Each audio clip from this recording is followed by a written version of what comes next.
Hello again, everybody. Welcome to the Redacted Report. I am your host. You're fired! Coming to you from an undisclosed location. And today's story, the retirement of Vince McMahon. And I figured I'll make this video today because tonight is SummerSlam, and this could be the most pivotal night and pivotal.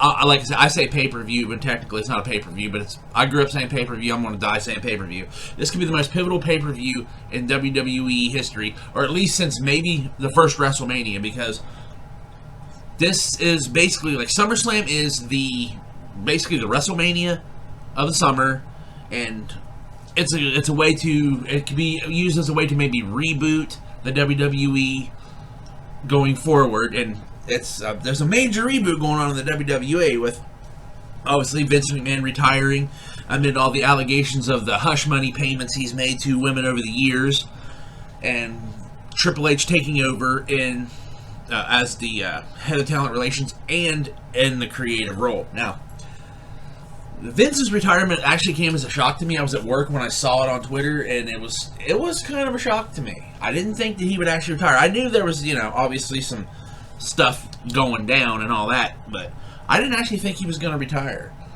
I figured he was just going to stay the course and deal with this, because of course everybody thought that originally, the story was that he had paid the hush money, yes, but he had paid his own money out of his personal fortune and not used company money. Now, I'm not 100% sure if that's the actual case, because stuff that's come out, I'm not sure if it was his money, or I'm thinking with the WWE doing some let's say the rearranging of the numbers over the last few years, and the statement they released saying Vince McMahon either has or will pay back the whole, I think it's $14.6 million as of right now. He's going to pay that back. So I guess he wasn't using his personal fortune, which is just ridiculous, because the guy has got, I don't know how much he's got liquid assets available. His personal fortune could be tied up in stock and other investments and such. I get that, but Vince, he's smarter than that. He should have known that was going to get out. Vince McMahon's just,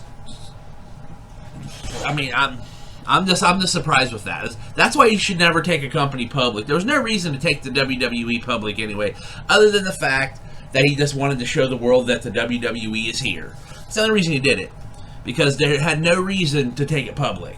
They were making money hand over fist, and they've always made money hand over fist.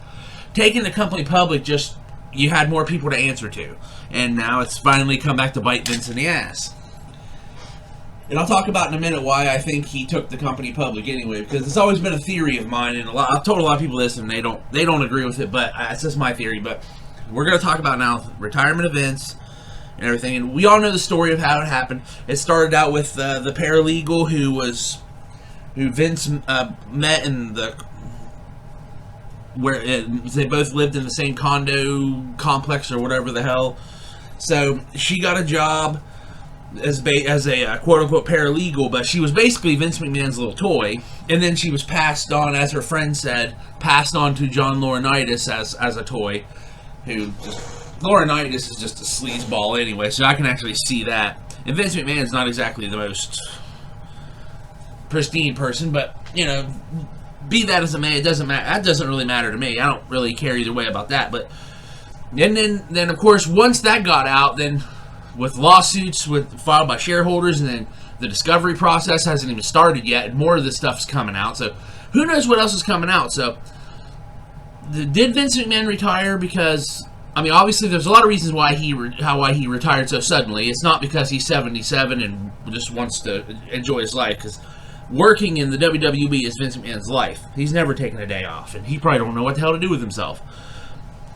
But there's a lot of theories as to why. Obviously, I've been saying for the last couple of years that the WWE has been gearing up for a major sale. So, of course, this kind of scandal and him still being a part of the company in an official capacity, the optics don't look good for that. And also, who knows what behind the scenes has been discovered that we don't know about yet. So maybe there was a talk is, okay, well, we'll just keep this under wraps if you just retire and go away. Because he's retired from the creative process. He's not involved in the company in an official capacity anymore in any way. Not as an executive, not as a creative person behind the show. None of that. He's still the majority shareholder. He did forfeit. I saw a thing where he forfeited some of his stocks, and I thought maybe he had to forfeit all of them, but no, it was just certain unvested stock, which actually came out to about 0.1% of his actual stock. So he still owns the vast majority of the shares. So technically, he's still the principal owner of WWE. He's just not involved in the day-to-day business anymore. So they say. Now, could Vince McMahon be shadow booking this show from a phone with Bruce? I thought that was a possibility beforehand until Triple H took over as head of creative. So now, it doesn't matter what Vince wants to do, what Vince tells Bruce to do, because that's the guy who he would talk to, because that's one of the biggest, Vince McMahon nut huggers over the last 3 or 4 decades has been Bruce Pritchard. So I thought Vince can still shadow book this thing from in secret, which it could bring itself another set of problems, because it could end up being a similar issue to TNA and Spike TV when Spike TV canceled Impact, just abruptly canceled it, because the executives of Spike TV told Dixie Carter that they did not want Vince Russo involved in this program and this show in any capacity. And then, of course, on the surface he wasn't there, but he was booking it. He was booking it and being and consulting from the shadows. And Vince Russo's dumbass actually sent an email to the wrong person, who happened to be a wrestling beat writer or whatever. They had a dirt sheet or whatever you call a wrestling reporter. It's not a real thing, but whatever you call him, he actually sent it to that guy instead of his original person. And the guy basically blew the whistle on it, and Spike TV found out Vince Russo was still involved in this company, so they were looking for an excuse to dump him anyway, and they just abruptly canceled them immediately. And hell, TNA / Impact Wrestling hasn't really recovered from that. So that could be, because I'm guessing that there's a lot of people who got involved in this situation. I'm thinking, obviously, the shareholders, the board of directors were there, involved in this, but I would not be surprised if executives from Fox and the people at Universal, who are obviously USA Network, which airs Raw, is under the Universal banner, as is Peacock, which has the WWE Network. So there's a lot of money invested in those things.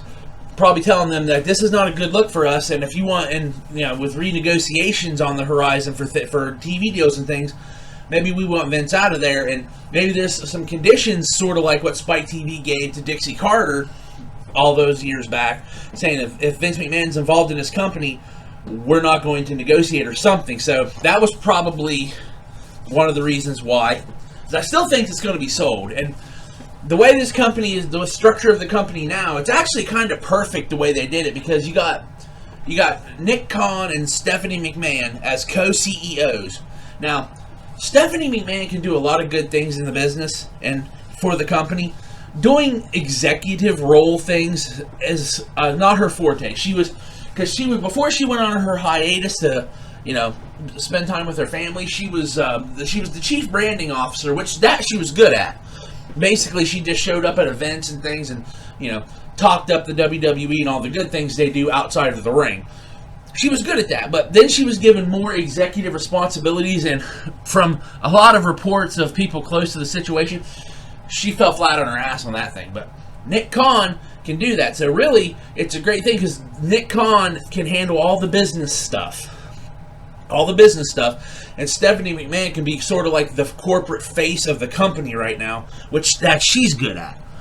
And of course, she's still the chairwoman as well, so she still has a lot of stroke and power.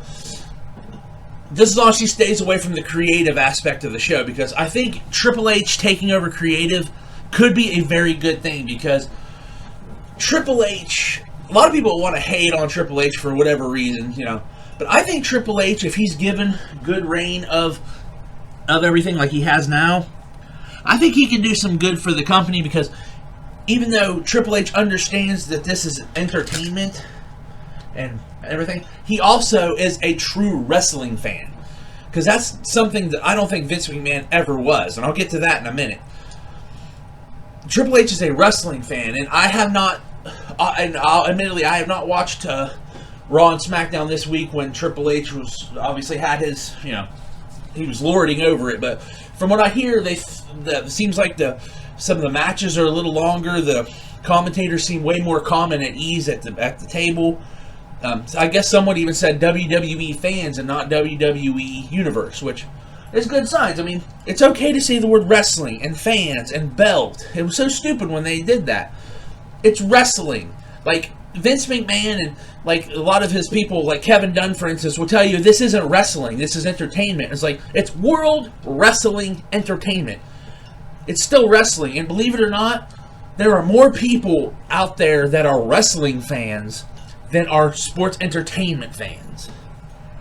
And with Triple H putting more of an emphasis on wrestling, maybe, it'll go to a little more of an edgier, like the rumors that they're going back to the TV 14 rating, maybe a little edgier content, and that's a good thing. Now, with that being said, I don't want them, they don't need to be doing lingerie pillow fights or bikini contests or whatever, stuff like that. We don't need that crap. But it's okay to have two grown adults, interacting like grown adults and not little children who are being scripted to say stupid lines. Just let people be themselves. Like Jim Cornette said on one time when he was talking about Steve Austin years ago on the Monday Night Wars DVD. He said that the way that most major talent gets over is by being themselves with the volume turned way up. Let these guys be themselves. See, look, you finally let Roman Reigns be himself in his heel run, and he's one of the best in the business. Brock Lesnar, giving him free reign, he's entertaining as hell, but you don't have to handcuff guys like Drew McIntyre and Sheamus and Rollins and maybe Cody Rhodes when he comes back. That's going to be interesting because I don't know if there's any heat between Triple H and Cody Rhodes, so we'll see what happens there. Although Triple H is smart enough to realize how over Cody is, so I don't think he will hold any grudges on that because he wants to get the company over. And I think if Triple H was given the right opportunity to do that, I think he could. He did some good things with NXT, and the fact that now, basically, I guess Shawn will be the one running NXT, I guess you can say Shawn Michaels running NXT, and Triple H is running the creative for WWE. That would actually make a transition between NXT and the main roster a lot more smooth. Because you won't have, guys down there like Triple H when he was running NXT, when he got these guys over crazy, and then they were brought up to the main roster and given stupid gimmick tweets and everything that made the fans who liked them at NXT not give a damn about them at all. So, giving Triple H the creative range are good. Now, he's probably not going to be able... This is more than likely going to be like a temporary thing where him holding both head of creative and talent relations. I don't think he'll give up the creative part, but I think eventually he will find someone to be head of talent relations. And a guy who might be good for that would be Jeff Jarrett. Because, say what you want about Jeff Jarrett, but he has run his own company. Of course, he booked himself like Superman in that company, but he knows how to do it, and enough guys will listen to Jarrett. So I think I don't know, like I said, I don't know the relationship between them, but Jeff Jarrett would be a good guy for the head of talent relations, because head of talent relations, being an ex-wrestler is a good thing, because, you get you were a talent, you were quote-unquote one of the boys, so you know how to talk to them, you know where they're coming from. So this could be a good thing. And like Vince McMahon, like at first I thought he would be shadow booking the company, but now that Triple H is in charge, I don't see Bruce Pritchard being around long. Although he could, because I don't think Triple H or Stephanie like Bruce Pritchard. Or Kevin Dunn is another guy. Kevin Dunn will be gone. But there could be a thing where people say that Bruce Pritchard is like a Vince McMahon crony, which he is, but we're going to find out now if he was a crony for Vince McMahon or just a crony for the boss, because we'll see how he is with Triple H. Maybe he's kissing Triple H's ass right now like he kissed Vince's. Who knows? He probably doesn't need a job. I'm sure he's got enough money. So we'll see what happens in the future, but that's a good one. That's a good thing to look at just for the sheer entertainment factor. But with, like I said, Vince, I didn't think he was going to retire because he loves to work. He doesn't love wrestling. I don't think Vince McMahon's ever loved wrestling. I think that's one of the reasons why he took the company public, because Vince McMahon and his rest of his billionaire buddies, I can almost guarantee you, Vince, and I'm including Vince in this, all those billionaires, even though WWE makes a shit ton of money and has been a multimedia worldwide conglomerate for decades, they still look down at pro wrestling. That's why Vince doesn't like the term pro wrestling. He likes to call it entertainment. See, because to him and his rich, snooty buddies, no matter how big the company is, wrestling will always be one of those things that just appeals to the lowest common denominator, and that said denominator is so far beneath those rich people in their minds that, I mean, they're lower than the gum stuck to the bottom of their shoe. Let's just be honest. That's what those rich people think of wrestling fans. You know, those people, they just don't think wrestling is worth it. And Vince McMahon has tried for years to do something else other than wrestling. Like, think like the early 90s, he tried to start the World Bodybuilding Federation, but that did not work. Then, of course, he tried to start the XFL the first time, and, you know, started off kind of good, but then it just absolutely collapsed quickly thereafter. That didn't work. And then they tried to go into the movie business, WWE Studios, WWE Films. And I'll be honest with you, a lot of people want to hate on the WWE Films movies. Honestly, none of them are unwatchable, and some of them are actually pretty entertaining. But it obviously did not become the huge moneymaker that Vince had hoped. And then, of course, you know, he started the XFL again. I honestly think if any of these ventures had taken off and became lucrative, Vince would not have been in the wrestling business. Vince wanted to start something else to be out of wrestling. He does not like wrestling. He doesn't respect wrestling. It's beneath him and his buddies, and that's one of the reasons why he took the company public.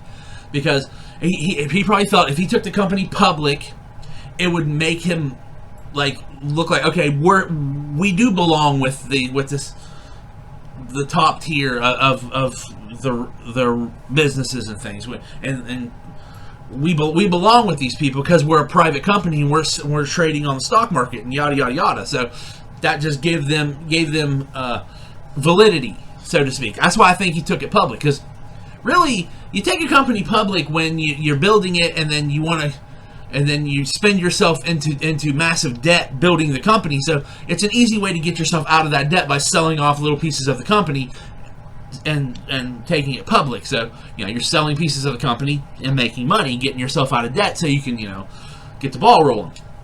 That's one of the biggest reasons why you go public. And WWE had zero debt. Hell, they were making so much money. They were flush. And they're still flush. And ultimately, taking the company public, it took, 20 years, but it led to Vince McMahon's demise. And it didn't lead to WWE's demise. WWE's too big. And like I said, they can just lay it all at Vince's feet. And I'm thinking Vince would be willing to take this because he doesn't want to jeopardize the future of his grandchildren and their children, you know? Because it could jeopardize it, but he's not going to do that. I don't think, because he does care about his family. So he's going to walk away from it. Like I said, I don't know what's going to happen in the future because he's still a majority shareholder, and I don't know if anyone's going to pay for the shares. I do think within the next 2 years the WWE is going to be sold to somebody. I do believe that. But we will see what happens. It was surprising to me. I didn't think Vince would ever just up and leave, but you know, there's a lot of factors that we know about and we don't know about and what we're speculating on. Like I said, I'm speculating, as many people are, that the WWE is gearing up for a sale. That's what Nick Khan was brought in for. He's one of those type of guys. He's just basically getting all the ducks in the row for a sale to make, and like that's why they fired so many people and got rid of so many people and cut the roster, cut payroll, just to make the books and numbers look better for potential buyers. And then, you know, also there's another speculation of maybe more incidences are going to come out, so they need to get Vince's face away from the brand to try to rebuild the image, obviously. And of course, like I said, the networks probably got involved and said, hey man, this is we're investing a lot of money in your company, we really don't need this kind of negative press against it. So if you want us to renegotiate, you need to show some good faith and get Vince McMahon out of here. So a lot of circumstances, and it's going to be a while before all of it comes out. More stuff's going to be coming out. Hell, stuff could be breaking as I'm making this video. Who knows? But I just had to talk about it because tonight is a pivotal night. Obviously, you know, SummerSlam, Triple H can book SummerSlam, and he can kind of steer things in the direction he wants to go in. We'll see what happens. Because I'm sure his vision's a little different than Vince's, and this SummerSlam is a good way to do it because it's like just like WrestleMania. It's sort of like the night after WrestleMania is a bit of a soft reboot, and you know, gearing up for the next year. And SummerSlam's the same thing. You can do the same thing. Steer the product a little bit. Don't go too crazy with it. Ease into it. Don't go nuts. Don't go like what Bischoff and Russo did with the reboot of WCW when they just stripped everybody of the titles and it was just nothing but chaos every week. I mean, watching that, it was funny then, but watching it back now, you realize how bad it was. So don't do that. Just go slow with it. Steer the ship a little in the direction you want it to go, and just kind of let nature take its course. But we'll see what Triple H is going to do tonight, and the whole creative team, and whoever's working under Triple H, and who will be working under Triple H and Stephanie going forward. Who knows? But hopefully it's a good thing because, you know, as a wrestling fan, I would like for the product needs changing. It needs to go to a little bit more of an adult-oriented content. Like I said, not needing the women to compete in lingerie pillow fights and everything, and not have blood on every show like AEW does either. But you do need a little bit of blood. It's just so weird seeing Hell in a Cell matches and stuff with no blood. I would not mind seeing a little bit of blood in tonight's Last Man Standing match. You know, I'm not saying you have to, you know, cut yourself like Flair or, you know, cut your damn carotid artery or anything to get blood squirting all over the place, but a little bit of blood in a personal fight between two men. I understand wrestling is not, it's, you can call it fake, you can call it choreographed, pre-rehearsed, whatever. It's really none of that. That's just people who don't understand wrestling. But be that as it may, it's still, like, wrestling is entertaining because even though you know that the outcome is predetermined, it's the journey. It's not the destination. The predetermined outcome is the destination. Wrestling is more about the journey to get to that destination. The destination is secondary to the journey or the build-up of a storyline and an angle. Two grown adult men who have a conflict, and you know they have a simulated fight about it. It's drama and it's entertaining if done right. And I think Triple H, being a wrestling fan, can help maybe find the proper balance between wrestling and entertainment, because both of those words are in the title of his company. So, you know, it's take a little bit away from, steer it a little away from entertainment back towards the wrestling thing, and find yourself a nice balance. Because there's room for some of the goofy stuff that Vince likes to do. It's just not all the time. And of course, you know, cut out all the 15 million rematches and everything, and create some new stars. And just hopefully, you know, I wish Triple H the best, and obviously with his health problems, hopefully everything works out and no one tries to stab him in the back, because if everybody can work together, maybe we can steer this in the right direction and get the wrestling business back on track. But that's the way I see it. Let me know what you think in the comment section. And I thank you all for watching, and I hope you join me next time on the Redacted Report. Take care.